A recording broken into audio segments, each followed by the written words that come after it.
Brain എന്ന് പറയുന്നത് ഒരു മാജിക്കാണ്.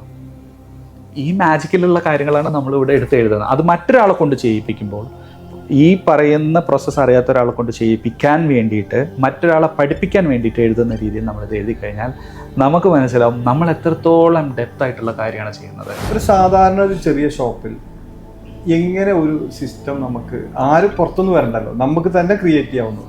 അതെങ്ങനെ സിമ്പിളായിട്ട് ക്രിയേറ്റ് ചെയ്യാം ഒന്ന് പറയാം. അല്ല, അതെന്താണെന്നറിയോ, ഇപ്പോൾ സിസ്റ്റം എന്ന് പറയുമ്പോൾ അനിഫിപ്പോൾ ചോദിച്ച ഇമ്പോർട്ടൻ്റ് ചോദ്യം. കാരണം പറയാൻ കാരണം എന്താ വെച്ചാൽ, ഈ സിസ്റ്റം നമ്മൾ ഒരുപാട് വട്ടം ആവർത്തിച്ച് സംസാരിക്കുമ്പോൾ ഇതൊക്കെ നടക്കുമോ, ഇത് ഒരുപാടുണ്ടല്ലോ, ഇതൊക്കെ ഇപ്പോൾ ഒന്ന് ക്രമീകരിക്കുമ്പോഴത്തേന് എനിക്ക് ഒരു എന്താ പറയുക, നമുക്ക് ഭ്രാന്ത് പിടിക്കുമോ എന്ന് വരെ ചിലപ്പോൾ ചിലവർ ചിന്തിക്കും നമ്മൾ ഇങ്ങനെ പറയുമ്പോൾ. അപ്പോൾ അത് എങ്ങനെ ക്രമീകരിക്കുക, അല്ലെങ്കിൽ എത്ര സ്മൂത്തായിട്ട് അല്ലെങ്കിൽ എത്ര ഷോർട്ടാക്കി പറഞ്ഞു കൊടുക്കാൻ നമുക്ക് സാധിക്കുകയാണെങ്കിൽ അത് വലിയ സംഭവം. കാരണം പിന്നെ വേറൊന്ന് പറഞ്ഞാൽ സിസ്റ്റം എന്നുള്ള സംഗതി ഇപ്പോൾ നമുക്ക് കഴിയില്ല എന്ന് തോന്നുന്നതിലും ബെറ്റർ. ഇപ്പോൾ ഞാൻ പറഞ്ഞത്, അപ്പോൾ സച്ചിൻ ടെണ്ടുൽക്കർ ഇപ്പോൾ ആദ്യമായി ക്രിക്കറ്റിൽ 200 കഴിയില്ല എന്ന് പറഞ്ഞ സംഭവമായി അല്ലേ. ആ കഴിയില്ല എന്ന് പറഞ്ഞ സംഭവത്തെ സച്ചിൻ ടെണ്ടുൽക്കർ അത് തിരുത്തി 200 ആദ്യമായി 2 ഡബിൾ സെഞ്ചുറി അടിച്ചു. അതിനുശേഷം ഇപ്പോൾ ഒരുപാട് പേര് ഡബിൾ സെഞ്ചുറി അടിച്ചു. സേവാഗ് അടിച്ചു, രോഹിത് ശർമ്മ അടിച്ചു, അങ്ങനെ ഒരുപാട് പേര് ഡബിൾ സെഞ്ചുറി അടിച്ചു. അത് നടന്നു പിന്നെ കണ്ടു.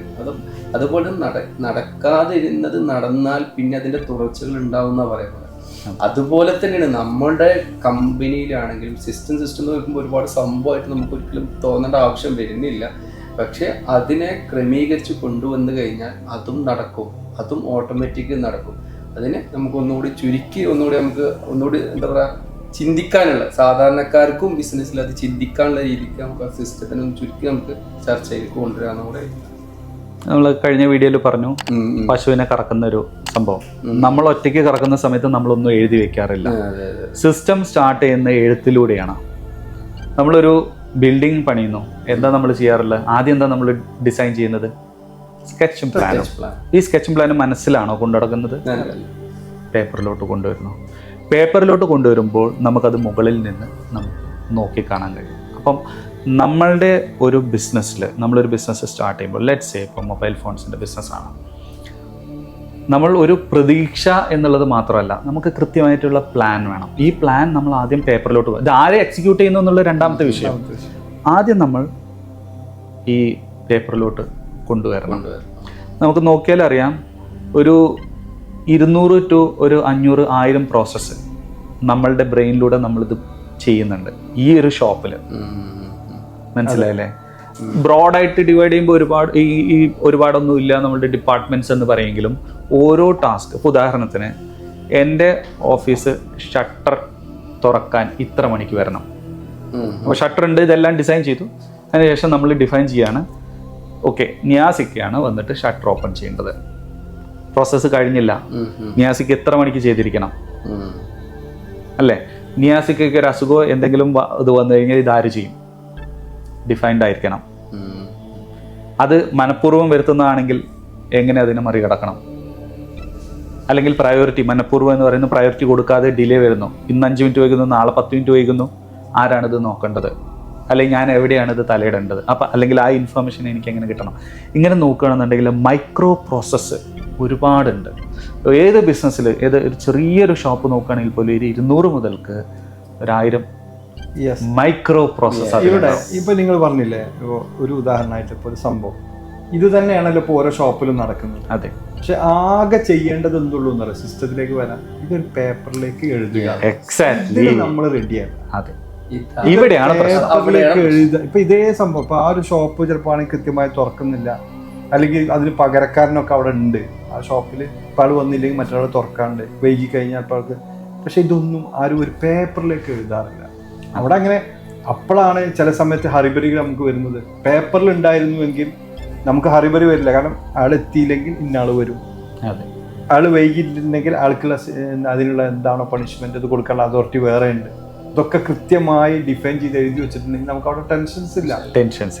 അപ്പോൾ ടെൻഷൻസ് വരുന്നത് എഴുതാൻ നമ്മൾ തയ്യാറില്ല. നമ്മൾ ഇന്നലെയും സംസാരിച്ചപ്പോൾ പറഞ്ഞു, എന്ന് നമ്മൾ പേനയും പേപ്പറും എടുത്തോ അന്ന് മുതലാണ് നമ്മൾ നമ്മളെ ഷോപ്പിലും ഇവിടെയൊക്കെ കാര്യങ്ങൾ ചെയ്യാൻ തുടങ്ങിയത്. എൻ്റെ എല്ലാവരോടും പറയാനുള്ളത്, പേന എടുക്കുക, പേപ്പർ എടുക്കുക, എഴുതാൻ തുടങ്ങുക.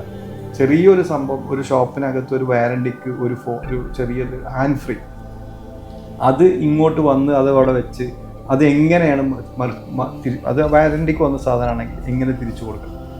അപ്പോൾ എവിടെ നിന്ന് സാധനം കുറയുമല്ലോ, നമ്മുടെ സ്റ്റോക്കിൽ നിന്ന് സാധനം അത് എങ്ങനെ റീപ്ലേസ് ചെയ്യും? ഈ വന്ന സാധനം എങ്ങനെ കമ്പനിക്ക് കൊടുക്കും? അത് കൊടുത്തോ ഇല്ലേ? അത് കൃത്യമായി നമ്മളെ കമ്പ്യൂട്ടറിൽ നിന്ന് പോയില്ലേ ഒരു സാധനം, അതിന് പകരം അത് റീപ്ലേസ് ആയോ ഇല്ലേ? എന്തെല്ലാം ചെറിയ സംഭവമാണ്. 10 രൂപയുടെ ഹാൻഡ് ഫ്രീ ആണ്. ആ സാധനം നമ്മളെ ഷോപ്പിലേക്ക് വന്നു, കസ്റ്റമർ രണ്ടാമത് കൊണ്ടുവന്നു, അത് തിരിച്ചു കൊടുക്കാൻ അവിടെ വളരെ ഈസി ആയിട്ട് അവർ ചെയ്തു. പക്ഷെ അതിന് ഒരുപാട് പ്രോസസ്സ് അവിടെ നടക്കണം. അതെ, കാരണം നമ്മൾ ആ കമ്പനിയോട് കണക്ട് ചെയ്യണം. ആരാണ് ആ കമ്പനിയിൽ നിന്ന് പകരം മാറ്റിക്കൊണ്ടുവരിക? അത് വന്നാൽ തന്നെ നമ്മുടെ സ്റ്റോക്കിൽ അത് ഡിഫറൻസ് വന്നാൽ ആരാ ക്ലിയർ ചെയ്യുക? എന്തെല്ലാം ഉണ്ട്? ഇത് കൃത്യമായി എഴുതി തയ്യാറാക്കി ഇതിൻ്റെ ആളുകൾക്ക് നിന്റെ വർക്ക് ഇതാണ്, ആ വർക്കിൽപ്പെട്ടതാണ് ഇതെന്ന് പഠിപ്പിച്ചു കൊടുത്താൽ പിന്നീട് നമ്മൾ അതിനെക്കുറിച്ച് ചിന്തിക്കേണ്ട ആവശ്യമില്ല. അതെ, അല്ലെങ്കിൽ നമ്മൾ ഹറിബറിയാവും. ഇതാണ് സിസ്റ്റത്തിന്റെ ചെറിയൊരു ഉദാഹരണം പറയാൻ പറ്റുന്ന രീതിയിൽ പറഞ്ഞു എന്നുള്ളൂ. ഒന്നും പറയാം. അതെ, അപ്പം നമുക്ക് സിസ്റ്റം ഇത്തരത്തിൽ എഴുതാൻ മടിയുള്ള ആളുകൾ ഒന്ന് ചിന്തിച്ചാൽ മതി. നിങ്ങളൊരു പനി പിടിച്ച് കിടക്കുന്ന സമയത്ത് നിങ്ങളുടെ ഭാര്യയെയോ അല്ലെങ്കിൽ അനിയനെയോ അല്ലെങ്കിൽ ഓഫീസിലുള്ള മറ്റുള്ള ആളുകളെ ആ ഒരു ടാസ്ക് ഏൽപ്പിക്കുമ്പോൾ പല ഭാഗത്തും ഇത് ലൂപ്പ് ഹോൾസ് വരും, അല്ലെങ്കിൽ ഫെയിലിയേഴ്സ് വരും. ഫെയിലിയേഴ്സ് വരുമ്പോൾ എന്താ സംഭവിക്കുന്നത്? നമ്മൾ ഫ്രസ്ട്രേറ്റഡ് ആവും, വീണ്ടും നമ്മളുടെ സമയവും എനർജിയൊക്കെ പോവുകയാണ്. അപ്പോൾ ഈ സാഹചര്യങ്ങളിലൂടെ പോയ ആളുകൾ അപ്പം ചിന്തിക്കും, ഇത് എഴുതിയിട്ടാൽ മതിയായിരുന്നു, ഇത് എഴുതി കൊടുത്തിട്ടുണ്ടായാൽ മതിയായിരുന്നു, പറഞ്ഞു കൊടുത്താൽ അവന് മനസ്സിലാവുന്നില്ല. ആ സമയത്ത് ചിന്തിക്കെങ്കിലും വീണ്ടും നമ്മൾ ആ കംഫർട്ട് സോണിലോട്ട് ഇറങ്ങും. പനി മാറിക്കഴിഞ്ഞാൽ പോയി വീണ്ടും. അപ്പം നമ്മൾ ഇത് ഡെലിബറേറ്റ് ആണ്, ഈ ആക്ഷൻ ഡെലിബറേറ്റ് ആണ്.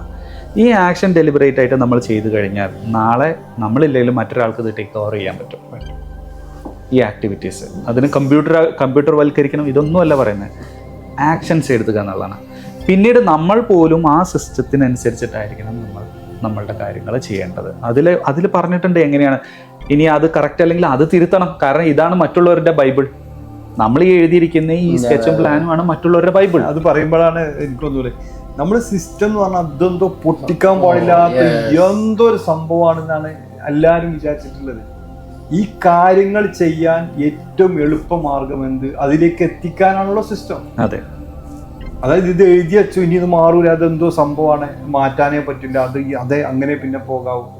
അല്ല, അത് അവിടെ ഇതിനേക്കാൾ നന്നായിട്ട് ഇതിനേക്കാൾ ബെനിഫിഷ്യറി ആയിട്ട് നടത്താൻ എന്ത് ചെയ്യണം എന്ന് ആലോചിക്കാൻ ഇത് എഴുതുമ്പോഴാണ് കിട്ടും. അപ്പൊ ഒന്നും കൂടി അപ്പൊ അവിടെ പ്രശ്നമുണ്ടോ? അത് തിരുത്തി അതിനെ ഡെവലപ്പ് ചെയ്യണം. അതിനാണ് അപ്ഡേഷൻ. സിസ്റ്റം എന്ന് പറഞ്ഞത് എല്ലാവരും കൂടെ കൈയും കാലും കെട്ടാനും ചെയ്യണ്ടോനെ കൊണ്ട് ജയിക്കാനും അല്ല.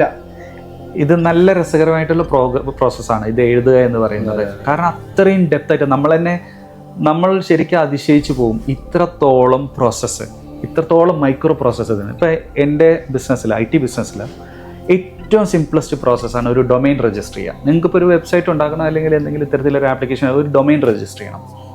ഈ ഡൊമൈൻ രജിസ്റ്റർ ചെയ്യുന്നതിന് ഒരുപാട് ചോദ്യങ്ങളുണ്ട്, സാഹചര്യങ്ങളുണ്ട്. നമ്മൾ ഇപ്പോൾ ഒരാൾ വന്ന് ഡൊമൈൻ രജിസ്റ്റർ ചെയ്യുന്നു, അനിഫിക ഡൊമൈൻ രജിസ്റ്റർ ചെയ്തിട്ട് ഞാൻ ചെയ്യുന്നു. പക്ഷെ നമ്മളുടെ തലയിലൂടെ പോകുന്ന ഒരുപാട് ചോദ്യങ്ങൾ അത് പേപ്പറിലോട്ട് എഴുതും. ഇപ്പോൾ ഉദാഹരണത്തിന്, എന്താണ് ഇതിൻ്റെ സ്പെല്ലിങ്? നിങ്ങൾ പറയുന്നത് Z എന്നാണെങ്കിൽ അത് C ആണോ Z ആണോ?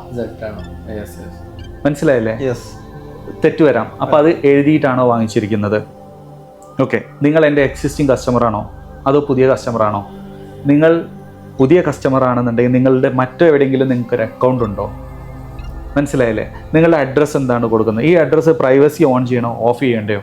ഇതൊക്കെ നമ്മൾ ചെയ്യുന്ന സമയത്ത് അതങ്ങനെ ചടപടയെന്ന് പറഞ്ഞു പോകും. കാരണം നമ്മൾക്കിതെല്ലാം ഇവിടെ വയേർഡാണ്. നമ്മുടെ ബ്രെയിൻ എന്ന് പറയുന്നത് ഒരു മാജിക്കാണ്. ഈ മാജിക്കിലുള്ള കാര്യങ്ങളാണ് നമ്മളിവിടെ എടുത്ത് എഴുതുന്നത്. അത് മറ്റൊരാളെ കൊണ്ട് ചെയ്യിപ്പിക്കുമ്പോൾ, ഈ പറയുന്ന പ്രോസസ്സ് അറിയാത്ത ഒരാളെ കൊണ്ട് ചെയ്യിപ്പിക്കാൻ വേണ്ടിയിട്ട്, മറ്റൊരാളെ പഠിപ്പിക്കാൻ വേണ്ടിയിട്ട് എഴുതുന്ന രീതിയിൽ നമ്മളിത് എഴുതി കഴിഞ്ഞാൽ നമുക്ക് മനസ്സിലാവും നമ്മൾ എത്രത്തോളം ഡെപ്ത് ആയിട്ടുള്ള കാര്യമാണ് ചെയ്യുന്നത്.